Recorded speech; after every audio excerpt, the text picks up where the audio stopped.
pinuntahan ng mga staff from Center for Humanitarian Dialogue, Tabato City, ang tanggapan ng Sulu Police Provincial Office sa may barangay Asturias, Colo, Sulu, ngayong araw ng Huwebes, October 2, 2025, para magsagawa ng mahalagang interview kay Police Lieutenant Colonel Chris Conrad M. Gutierrez, ang Deputy Provincial Director for Operations at kasalukuyang Public Information Officer sa kanyang opisina.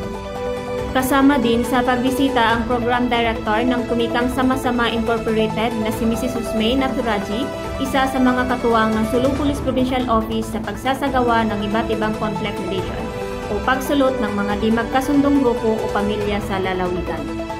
Ang buhay ng mga tao-Sulu. I couldn't really describe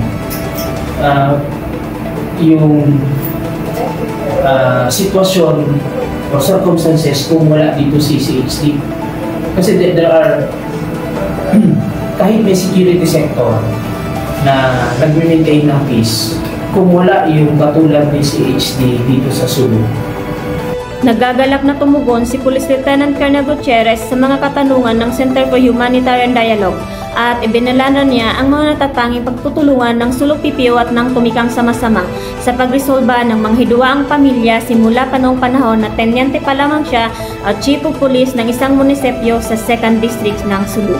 Iminungkahi din ni Police Lieutenant Colonel Gutierrez ang malaking naidulot na tulong ng TSS at CFD sa kanya para mas maintindihan at maunawaan ang kultura, tradisyon at pag-uugali ng mga taga-Sulu.